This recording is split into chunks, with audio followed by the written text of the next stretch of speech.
Are you looking at capital appreciation? Are you going to be selling it to an end user, or are you stuck selling it to another property investor? And Port de La Mer definitely ticks all of those boxes.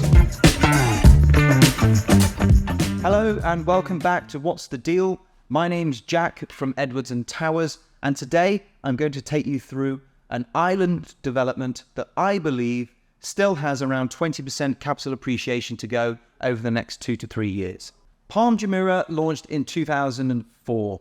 With its huge popularity and success over the last 20 years, we've seen a huge amount of capital appreciation, not only on the villas, but the apartments.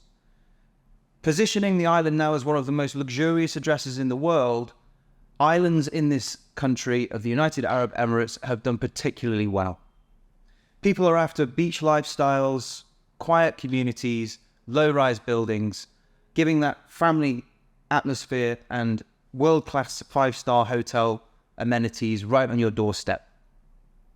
There is one island in particular, though, for me, as a property consultant here in the UAE, that hasn't seen that huge lift in price movement yet. It was actually a property that I first sold back when I started in my career. It was off-plan, and for me personally, it was a standout immediately. We've seen the likes of Bulgari, Jumeirah Bay. That whole island now has become Billionaires Row with private plots for sale and the apartments in Bulgari. Blue Waters has seen a huge spike, and obviously Palm Jumeirah. These low-rise buildings on islands where there's only a finite amount of land to be occupied or purchased sees the highest amount of capital growth. Emaar Beachfront hasn't seen that yet because there are 24 towers. Each tower has 350 apartments. So you can only imagine the competition for landlords and homeowners when there's around 8,000 units on one island. Okay? I'm talking about a much smaller arrangement where there's only, let's say, 1,200, 1,500 apartments on one island.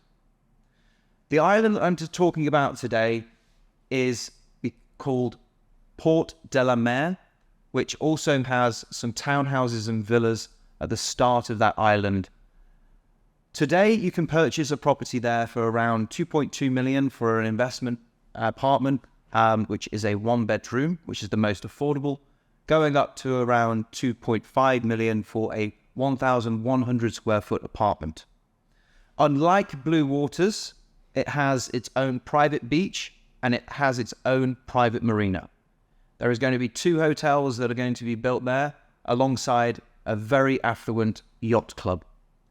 Blue Waters does not have a private beach, nor does it have a marina. And if you do want to access the Banyan Tree Hotel, you have to actually pay as a visiting guest. So, a 1-bedroom in Blue Waters at the moment is starting at around 4 million dirhams. Port de La Mer, still mostly under construction, still a lot of the amenities to go. The retail hasn't been fulfilled yet either, and it's completely ran by morass, exactly the same as Blue Waters. This, guys, is where you should be looking if you're an investor still chasing for high yields, long-term tenancy contracts, full occupancy rates, and ultimately the highest return on investment that your hard-earned money is being put to use for. I would also just like to mention that unlike Blue Waters, Port de La Mer actually has a group of townhouses and villas that you drive past to get onto the island. So not only does Port de La Mer have a private beach, 2 hotels, a yacht club, a marina, lots of little coffee shops, retail space, cobbled streets, a park. It also has townhouses and villas. Now, for a lifestyle community, this is like a mini, more modern Palm Jumeirah with its private beach come Bulgari. Let's say it's a combination of both, and it's actually a more affordable Bulgari resort in its own right. Same developer, same location pretty much as Bulgari, but for a more affordable price. Low-rise buildings seem to have much more capital appreciation, in my view, and offering a better community environment than other huge developments such as Emaar Beachfront. I'll name a few. Nikki Beach Resort, Bulgari, City Walk, Blue Waters. I would probably go as far as including some of the buildings on the Palm, Serenia, even Shoreline. They all have their own type of demographic of people living there. Many are looking for a different lifestyle when living in these types of buildings. The low-rise buildings have seen the highest amount of capital appreciation simply because there are fewer of them. When you're a property investor, you've really got to question, when you enter an investment, what your exit actually should look like. I always advise this to my clients, and the most important thing before purchasing is actually realizing what you want to do to exit. Are you looking at capital appreciation? Are you going to be selling it to an end user, or are you stuck selling it to another property investor? If the market turns in Dubai, like we have seen in the years previous, then you could be stuck with a very costly mistake. Emaar Beachfront, for me, has already seen the capital appreciation that it will only ever see. We have 1 bedrooms there available at 2.5 million, off-plan resales, very good purchase, ready in 2025. Or again, you can buy directly from Emaar, a 1 bedroom completing in 2028 for 3.8 million dirhams. So again, developers are always now at the moment in 2024, 30% higher than the ready or off-plan resale market with worse payment terms. I can't stress to you guys enough as property investors, be very, very careful about purchasing off-plan at the moment.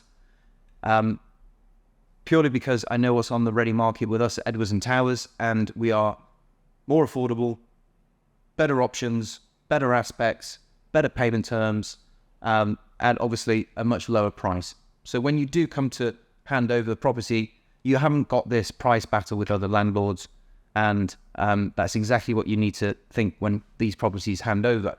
If I am one property out of 350 that is coming onto the market, and there is an abundance of units previously that's handed over that are more affordable, then why should I, as a tenant, go into your property and pay over the market rate to rent your property than something which is similar product next door?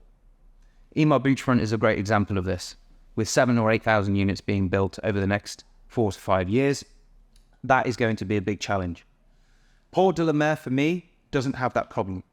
There's only clusters of small 6-7 floor buildings that are located around the marina. You have views over the water from most directions, a private beach for residents, 2 hotels being built, retail, coffee shops, and it's actually based on Port de Montenegro as well. So the infrastructure and the design is completely copy-paste of what's happening there in Port de Montenegro. They've just done complete copy of that and brought it here to Dubai, but they've done it very well. Imagine, flower pots hanging off the walls of in between little avenues and alleyways of cobbled streets, which are filled with cafes and people walking around, sitting, watching the world go by. It really does feel like you're in Europe or somewhere else in the world. And I can't stress to you enough how much of a popular community that is going to be when it hands over. People in Dubai are constantly looking and craving for the new next best thing, whether it's a bar or a restaurant, a car, or a community. And Port de La Mer definitely ticks all of those boxes. It is going to be the next best thing for people who are working or living close to downtown, City Walk, Jumeirah, that want a beach lifestyle and are a little bit tired of getting stuck in traffic maybe towards Palm Jumeirah. It gives people that solution that work in DIFC, downtown, Business Bay. If you're a property investor or end user looking for the next best developments in Dubai that you just need some help from a professional to help steer you towards or give you some guidance as you may be a little bit confused about what's really out there and what's good value, then please like and subscribe below and get in touch with us here at Edwards and Towers. My name's Jack. This was another episode of What's the Deal. Thank you very much for your time. I look forward to seeing you next week.